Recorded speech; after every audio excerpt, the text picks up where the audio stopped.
유다는 친구 히라를 시켜서 염소 새끼를 보내고 담보물을 찾으려고 합니다. 히라는 그곳에 가서 창기를 찾았지만 그곳에는 창기는 없다는 대답을 들었습니다. 히라와 그곳 사람과의 대화 속에 언급된 창기는 히브리어로 케데샤인데, 케데샤는 이방신의 종교 의식에서 음행을 하는 제의적인 창기를 언급하는 것입니다. 가나안의 다산 종교 의식에서는 신전 구역 내에서 성관계를 맺는 것이 의식의 일부였습니다. 신명기 23장에서는 이스라엘 안에서 그와 같은 제도를 금지합니다. 그런데 특이한 것은 15절에서 유다가 다말을 창기로 여겼다는 부분에서 사용된 히브리어는 조나인데, 조나는 일반적인 매춘부를 의미하는 용어라는 점입니다.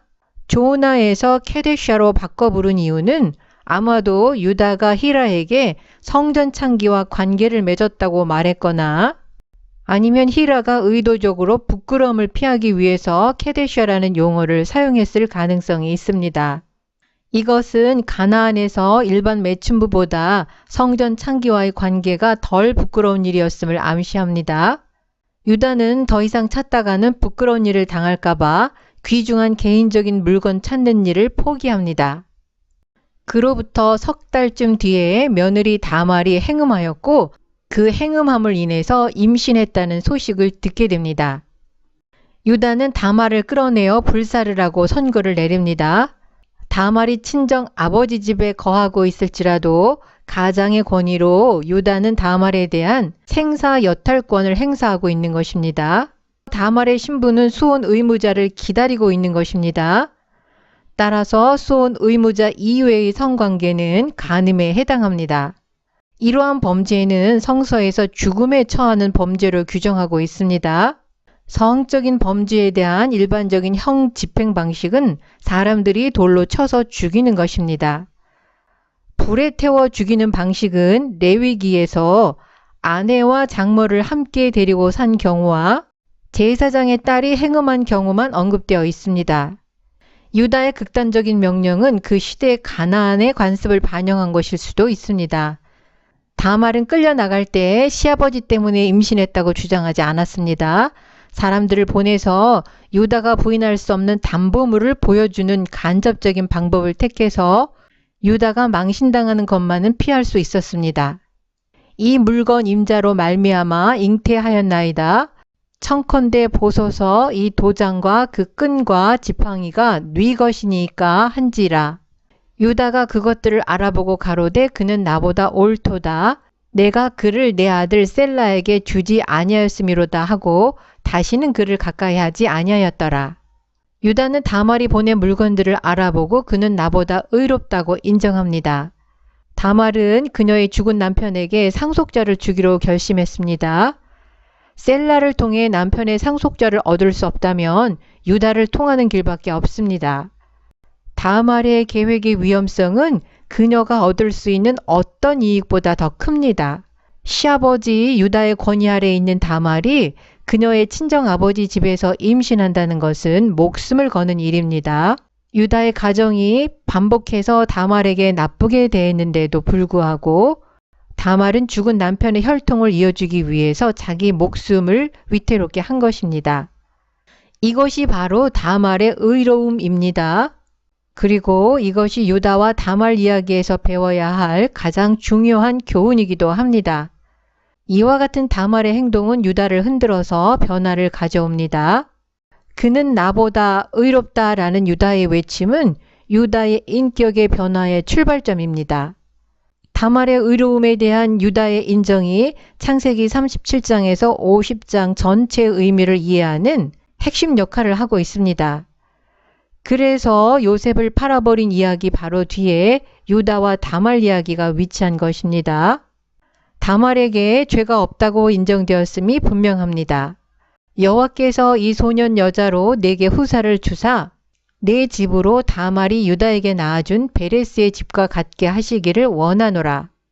룻기 4장 12절은 다말의 행동은 근친상간의 죄를 지은 것이 아니라 남편의 후사를 잇기 위한 정당한 행동으로 이스라엘 공동체 안에서 인정되었음을 알려주고 있습니다. 현대인들은 속임수로 근친상간을 유도했다는 관점에서 다말을 판단할 위험이 있습니다. 중요한 것은 우리의 평가가 아니라 성서의 평가입니다. 결론적으로 성경은 남편의 대를 잇고자 하는 다말의 행동은 정당하다고 인정하는 반면에 형의 대를 이어주려 하지 않은 오온한의 행동은 하나님께 죽임을 당할 정도의 악한 일이라고 증언하는 것입니다. 유다와 그 아들들이 혈통을 이어가는 의무를 소홀히 해서 하나님의 계획을 위태롭게 했지만 하나님은 가나안 여인 다말을 통해서 자신의 계획을 성취하십니다. 본문은 결과적으로 하나님의 구원 역사에 있어서 다말의 역할이 얼마나 중요했는지 보여주고 있습니다. 다말은 쌍둥이를 출산합니다. 유다가 두 아들을 잃었는데 하나님은 다시 두 아들을 한꺼번에 주십니다. 이스라엘에서는 먼저 태어난 자의 법적 지위 때문에 쌍둥이가 태어날 때 특별히 주의를 기울였습니다. 산파는 먼저 손을 내민 아이에게 홍색 실을 메어 주었습니다. 그 다음에 아우가 터뜨리고 나오는지라 아우의 이름을 베레스라고 불렀습니다. 베레스라는 이름은 창세기 38장에서 유일하게 이름에 대한 설명이 주어지고 있습니다. 이것은 유다 지파 내에서 베레스 집안의 탁월함을 반영하고 있는 것입니다. 룻기 4장 18절 22절의 족보에 의하면 베레스는 다윗의 조상입니다. 살몬이 라합과 결혼을 했고 보아스가 룻과 결혼했습니다. 베레스에서 다윗까지 10대라는 사실은 베레스의 탄생이 역사적인 전환점으로 간주되었음을 보여줍니다. 10대 족보 형식은 역사는 의미가 있다는 성서의 가르침을 표현하는 하나의 방법입니다. 다시 말해서 역사는 우연한 사건들의 시리즈가 아니라 하나님의 의회에 계획된 것이 펼쳐지는 것임을 말하는 방식입니다. 여기서 우리의 눈길을 끄는 것은 다말이 낳은 쌍둥이의 대조적인 운명입니다. 세라의 후손 중에 아간이 있습니다. 아간은 여리고성 정복할 때 개인적인 탐욕 때문에 하나님께 바쳐진 물건을 훔쳐서 이스라엘 공동체를 위험에 빠뜨린 인물입니다. 반면에 베레스의 후손 중에서 다윗이 태어나고 메시아가 태어납니다. 마태복음 1장의 예수님의 족보에는 사라의 이름도 언급되지 않았는데 특별히 4명의 이방 여인이 언급됩니다. 이것은 하나님의 구원 역사에는 이스라엘뿐만 아니라 모든 민족이 포함된다는 것을 강조하기 위해서입니다. 동기야 어찌되었든 시아버지와 며느리 관계로 출생한 베레스가 예수 그리스도의 조상이 된 사실이 그리스도의 존귀함을 손상시킨다고 느끼십니까? 유다와 다말 사건은 오히려 그리스도의 존귀함을 드러냅니다. 하나님의 은혜는 그리스도께서 종의 형체를 가지사 사람들과 같이 되신 사실에서 빛납니다. 그리스도는 육체의 선조에게서 아무 영광도 취하시지 않습니다. 그리스도의 가치는 자신에 의한 것이지 그의 육체의 조상들에게서 온 것이 아닙니다. 또 다른 면에서 하나님의 선택은 사람의 공로에 기초하지 않고 오직 은혜에 기초한다는 사실을 보여주는 것입니다. 창세기 42장부터는 가나안 땅에도 기근이 심해서 야곱의 아들들이 곡식을 구하러 애굽으로 가는 이야기가 시작됩니다. 이 이야기를 주의 깊게 읽으면 유다가 지도자 역할을 해서 문제를 해결하고 가족을 화해로 이끄는 인물임을 알 수 있습니다. 요셉이 형들을 시험하기 위해서 다음에 올 때는 베냐민을 데리고 와야 한다는 조건을 제시합니다. 양식이 떨어져 가는데도 야곱은 베냐민을 보호하기 위해서 동의하지 않고 있었습니다. 이때 르우벤이 나서서 베냐민을 데리고 오지 못하면 자기의 두 아들을 죽이라고 제안합니다. 그러나 야곱은 거절합니다. 다음에 유다가 나서서 야곱을 설득합니다. 유다가 아비 이스라엘에게 이르되 저 아이를 나와 함께 보내시면 우리가 곧 가리니 그러면 우리와 아버지와 우리 어린 것들이 다 살고 죽지 아니하리이다. 내가 만일 그를 아버지께 데려다가 아버지 앞에 두지 아니하면 내가 영원히 죄를 지리이다. 창세기 38장에서는 유다가 셀라를 보호하려고 했듯이 야곱은 베냐민을 보호하려고 합니다. 유다는 다말을 통해서 교훈을 배웠습니다. 창세기 37장에서 자신과 형제들이 했던 것처럼 야곱의 편애와 싸우지 않습니다. 그 대신 유다는 자신의 안전이 아니라 가족 공동체의 생존과 복지를 우선적으로 생각합니다. 그리고 베냐민을 데리고 오지 못하면 자기가 영원히 죄를 지겠다고 말합니다. 이것이 야곱의 마음을 움직였습니다. 그렇게 베냐민에 집착하던 야곱의 말을 들어보세요. 전능하신 하나님께서 그 사람 앞에서 너희에게 은혜를 베푸사 그 사람으로 너희 다른 형제와 베냐민을 돌려보내게 하시기를 원하노라. 내가 자식을 잃게 되면 이르리로다. 야곱은 본래 자기 것을 쉽게 포기하지 못하는 사람입니다. 그러던 야곱이 내가 자식을 잃게 되면 이르리로다 라고 말합니다. 전능하신 하나님의 보호하심을 기도하면서 결과를 완전히 하나님 뜻에 맡깁니다. 가족 전체의 생존을 위해서 베냐민을 포기합니다. 야곱에게 베냐민은 자신의 생명보다 중요한 존재였습니다. 그런 베냐민을 애굽으로 보낸다는 것은 자신의 생명을 포기하는 것과 같습니다. 요셉이 베냐민을 감옥에 수감하겠다고 위협했을 때 유다가 나서서 요셉을 설득합니다. 청컨대 주의 종으로 아이를 대신하여 있어서 주의 종이 되게 하시고 아이는 형제와 함께 도로 올려 보내소서. 내가 어찌 아이와 함께 하지 아니하고 내 아비에게로 올라갈 수 있으리이까?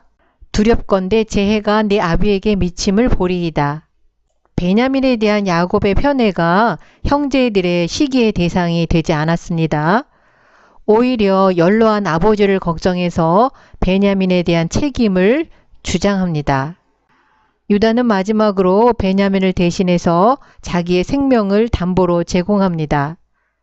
베냐민을 자유롭게 하기 위해서 자신이 노예가 되겠다고 선언하는 것입니다. 과거에 요셉을 시기할 때와는 달리 아버지와 온 가족과 어린 자녀들을 위해서 레아의 아들이 라헬의 아들 베냐민을 대신해서 자신의 생명을 내어 놓았습니다. 이것은 유다가 다말로부터 배운 의로움입니다. 이것이 요셉에게 전환점이 됩니다. 이 순간부터 요셉은 형들의 폭력으로 인한 자신의 경험 안에서 하나님의 목적을 인식하게 됩니다. 다말이 자신의 목숨을 걸고 남편의 혈통을 이으려 했던 행동이 유다로 하여금 다말의 희생을 대가로 셀라를 보호하려고 한 자신의 행동이 불의로운 일이었음을 깨닫게 하였습니다. 이번에는 유다가 자기 보호를 위해서 투쟁하는 대신에 가족을 위하여 베냐민을 위하여 자기 생명을 내어놓는 행동이 요셉의 마음을 흔들었습니다. 옹졸한 마음으로 형제들을 테스트하던 요셉이 마음의 문을 열고 형들에게 자신을 드러냅니다.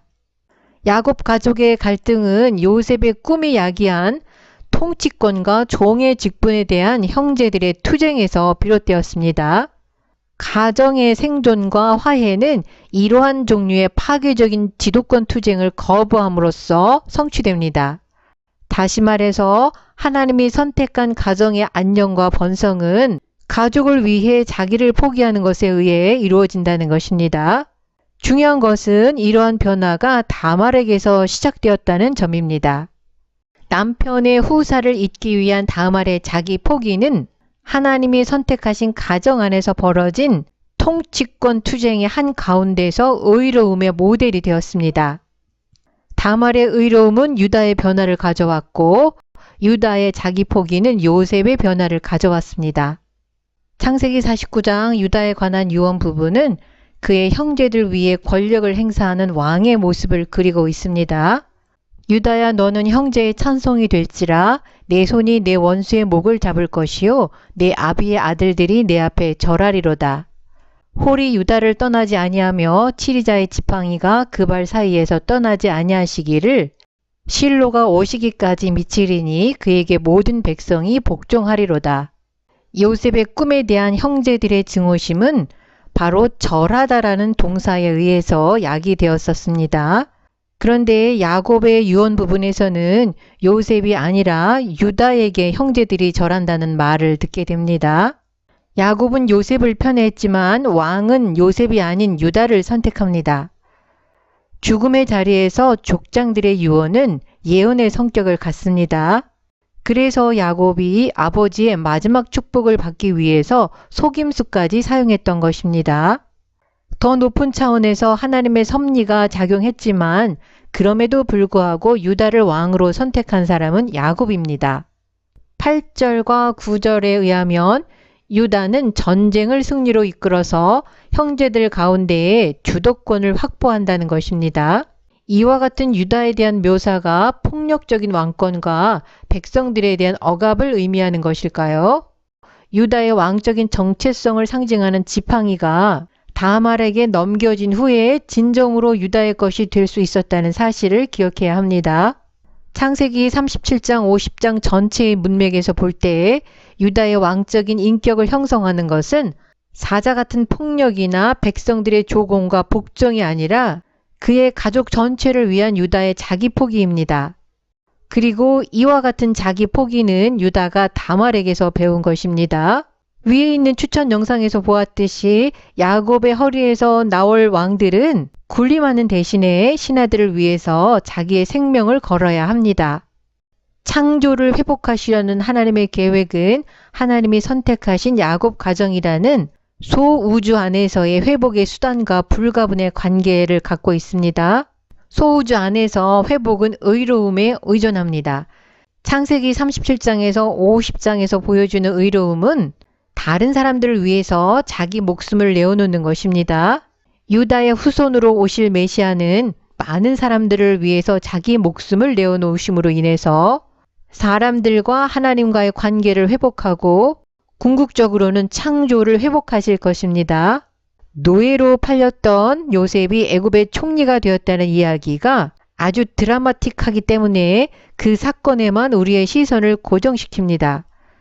그래서 창세기 37장에서 50장 전체적인 맥락에서 드러나는 중요한 초점이 유다의 왕적인 정체성을 강조하는 데 있다는 사실을 놓치게 됩니다. 오늘 영상은 여기서 마치겠습니다. 시청해 주셔서 감사합니다.